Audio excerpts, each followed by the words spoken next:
This is not a story about failure. It is a story about the extraordinary difficulty of You press the button, we do the rest. The tagline outlived the company.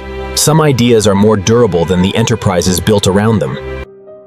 Kodak, the invention they buried in 1975. A 24-year-old Kodak engineer named Steve Sasson built a device that could capture an At its image peak in the without 1970s, film, Kodak store it controlled digitally, 90% of and American display film it on a sales. screen. It employed It was 145,000 people. It was slow.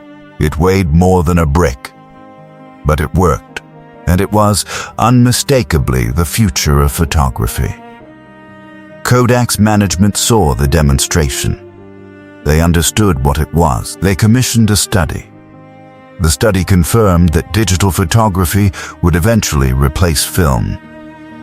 They put the report in a filing cabinet and went back to selling film. In 2012, Kodak filed for bankruptcy. It had spent 137 years building the photography industry and 37 years knowing the technology that would destroy it. Because they had invented it. This is the story of the most studied corporate failure in business history. And it is still not fully understood. George Eastman founded Kodak in Rochester, New York in 1888. He had a single, transformative insight: photography was too complicated for ordinary people. To take a photograph in 1880, you needed a heavy camera, glass plates, chemical developing equipment, and technical training. Eastman wanted to make photography as simple as pressing a button. His first product, a box camera preloaded with film for 100 exposures, came with a tagline that became one of the most famous in advertising history. You press the button, we do the rest. You shot your film, sent the entire camera back to Kodak, they developed the photos, and returned the camera reloaded. Photography for everyone. By the mid-20th century, Kodak was one of the most powerful companies in America. At its peak in the 1970s, it had 90% of film sales and 85% of camera sales in the United States. It employed 145,000 people globally. It was the Google of its era, a technology monopoly that dominated an industry so completely that competition was almost theoretical. The business model was elegant and lucrative. Cameras were the razor. Film was the blade. Sell cameras cheaply, sell film repeatedly for decades. Every photograph anyone took generated revenue for Kodak. Every holiday, every birthday, every wedding, all of it required film. All of it fed Rochester. Steve Sasson was an electrical engineer who joined Kodak in 1973. In 1974, his manager gave him a somewhat vague assignment: see if there's anything useful in a new type of component called a charge-coupled device. Nobody was sure if it was useful for photography. Sasson spent a year building a device around that component. He cobbled together parts from failed Kodak projects: a Super 8 movie camera lens, a portable cassette player for storage, various circuit boards. The result was a camera the size of a toaster that captured a black and white image and took 23 seconds to record it to tape. In December 1975, he showed it to Kodak management. The room was polite, but unconvinced. The questions they asked were telling. How long will it take to get to marketable quality?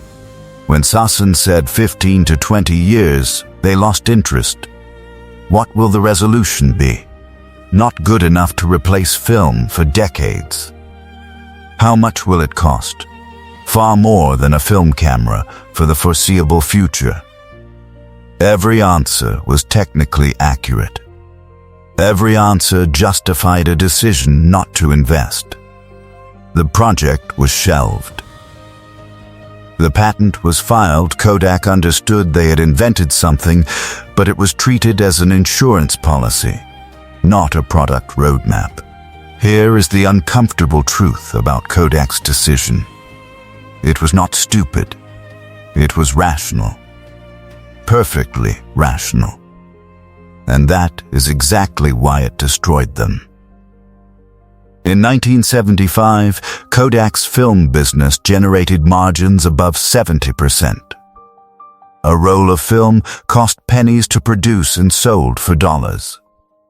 Every link in the photography chain paid Kodak a rent. Investing in a technology that would eventually eliminate all of that revenue was not obviously correct. Every year Kodak waited to launch digital was another year of film profits. The digital transition would be slow. The quality gap was enormous. There was time. This logic, which Harvard Business School professor Clayton Christensen would later call the innovator's dilemma, is one of the most dangerous traps in capitalism. A successful company's greatest strengths become its greatest vulnerabilities when the underlying technology shifts. Kodak's film expertise, its chemical processing infrastructure, its retail relationships, all of it was a burden when digital arrived, not an asset. Consider the timeline. 1975, Kodak invents the digital camera. 1981, an internal report confirms digital will replace film. 1991, Kodak releases its first professional digital camera for photojournalists. $20,000. A niche product. 2001, consumer digital cameras go mainstream. 2004, Kodak's film sales begin their irreversible decline. 2012, bankruptcy. A 37-year gap between knowing and acting. Kodak did eventually launch digital cameras. By 2001, it was actually one of the top-selling digital camera brands in America. But the margins were catastrophic compared to film. A digital camera sale generated a one-time profit. A film camera sale had generated decades of recurring revenue. Digital killed the business model even as Kodak competed in it. Then, smartphones arrived. And then, in 2010, Instagram launched. A free app that let anyone share photographs from their phone, with filters that mimicked film aesthetics. Within 2 years, Instagram had 100 million users sharing photographs daily, none of which required film, cameras, or developing. Here is the particular cruelty. Instagram's filters, the warm tones, the faded edges, the grain were designed to replicate the aesthetic qualities of the very film Kodak had made. The app that destroyed Kodak was built on nostalgia for what Kodak had created. Kodak filed for bankruptcy in January 2012.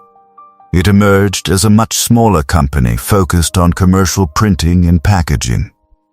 The photography business, the one Eastman had built over 125 years, was largely gone.